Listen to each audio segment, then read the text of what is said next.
Hi guys, welcome back to my YouTube channel. Rasanya udah lama banget aku hiatus.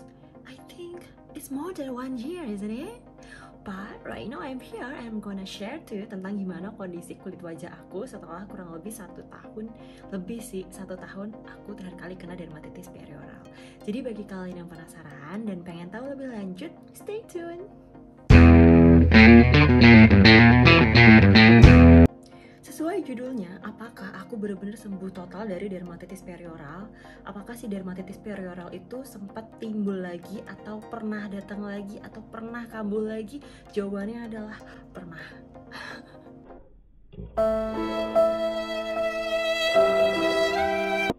Tapi buat aku itu masih mending dibanding aku kena ghosting, apalagi sama kondo ya kan.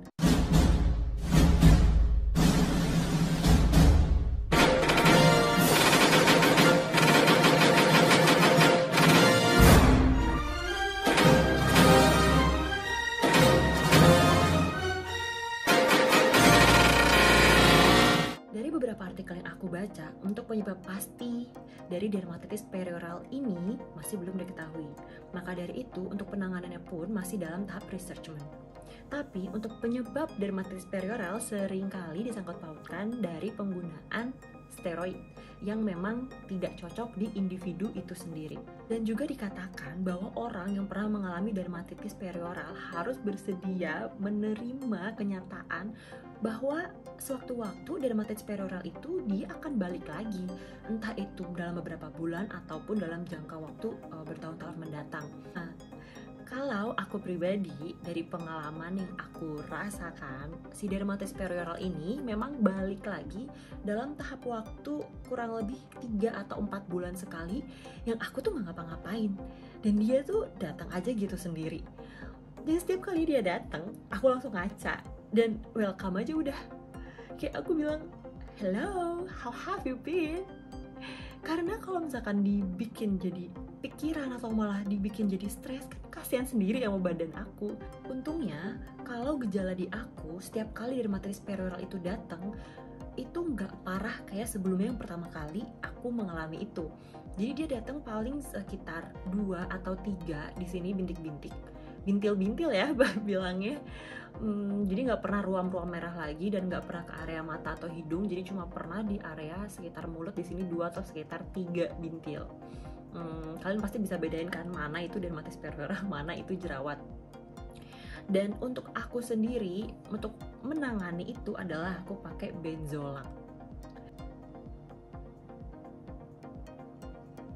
Benzolac ini adalah benzol peroxide yang mana fungsinya untuk membunuh bakteri penyebab jerawat dan mengurangi peradangan.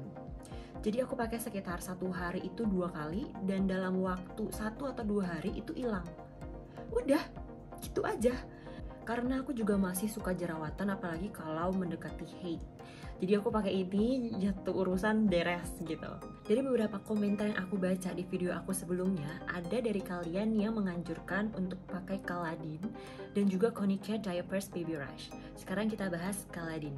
Di dalam Caladin ini ada kandungannya itu zinc oxide, calamine, dan juga diphenhydramine. Nah, kandungan diphenhydramine ini yang berfungsi untuk mengatasi rasa gatal. Kalau Conicare, secara garis besar fungsinya adalah untuk menyejukkan kulit kemerahan. Nah, Conicare sama Caladin tadi sama-sama punya bahan aktif zinc oxide yang fungsinya membentuk lapisan untuk melindungi kulit dari sinar matahari. Di dalam Conicare juga ada kandungan aloe vera extract. Dan juga ada sedikit alkohol deh kalau nggak salah ya. Jadi sama bahannya kayak yang aloe vera yang sebelumnya aku pakai, yang biasa aku pakai. For your info, sampai sekarang aku masih pakai aloe vera yang dari Nature Republic. Kalau dibandingkan dengan Conicare, ini sama-sama mereka punya kandungan aloe vera extract. Oke. Jadi di sini terserah kalian apakah kalian mau coba pakai Conicare Diapers Baby Rush tadi, atau juga yang Caladin, atau juga yang aloe vera. Untuk aloe vera terserah kalian mau pakai produk dari brand apa, yang penting tuh ada kandungannya aloe vera extract. Karena seperti yang kita tahu, kulit orang tuh beda-beda, ada yang pakai produk A cocok, produk B baru cocok. Untuk dermatitis perioral, biasanya dokter akan memberikan resep obat minum antibiotik dan juga obat salep atau obat topikal yang mengandung metronidazole, clindamycin, atau erythromycin. seperti yang sebelumnya aku pakai Erimet gel kandungan 2%, itu adalah yang mengandung erythromycin. Setelah aku cari-cari tahu lagi nih tentang orang-orang yang kena dermatitis perioral, aku menemukan satu obat topikal yang kayaknya ampuh. Kayaknya ya, karena kan aku memang belum pernah mencoba itu.